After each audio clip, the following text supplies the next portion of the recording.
नमस्कार मित्रों, आप सभी का स्वागत है हमारे YouTube चैनल लक्ष्मी जी में। आज हम षटतिला एकादशी की व्रत कथा सुनाएंगे।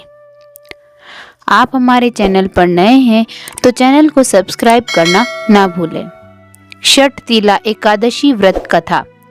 पौराणिक कथा के अनुसार प्राचीन काल में एक ब्राह्मण स्त्री थी।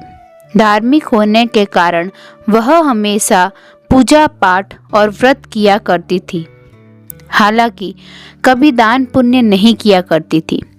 ब्राह्मण स्त्री की पूजा और व्रत से जगत के पालनहार भगवान विष्णु प्रसन्न थे, पर उन्होंने सोचा कि ब्राह्मण स्त्री ने पूजा और व्रत से अपने शरीर को तो शुद्ध कर लिया, ऐसे में उसे वैकुंठ लोक तो प्राप्त हो जाएगा, पर इसने कभी जीवन में दान नहीं किया है तो वैकुंठ लोक में इसके भोजन का उपाय नहीं हो पाएगा। इन सभी बातों पर विचार करने के बाद भगवान विष्णु स्वयं उस ब्राह्मण स्त्री के पास पहुंच गए और उससे भिक्षा मांगी। भगवान विष्णु के भेष में साधु को ब्राह्मण स्त्री ने भिक्षा में एक मिट्टी का ढेला दे दिया। भगवान उसे लेकर वैकुंठ लोक में लौट आए। कुछ समय के पश्चात उस ब्राह्मण स्त्री का देहांत हो गया और मरणोपरांत वह वैकुंठ लोक पहुंच गई।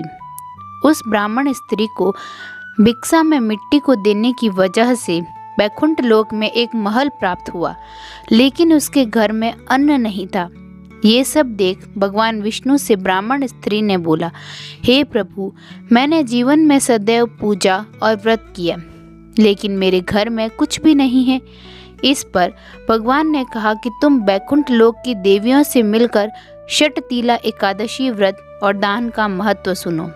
उसका पालन करो तो तुम्हारी सारी गलतियां माफ होगी और मनोकामनाएं पूरी हो जाएगी। तब ब्राह्मण स्त्री ने देवियों से षटतिला एकादशी व्रत का महत्व सुना, समझा और इस बार व्रत को करने के साथ ही तिल का दान भी किया।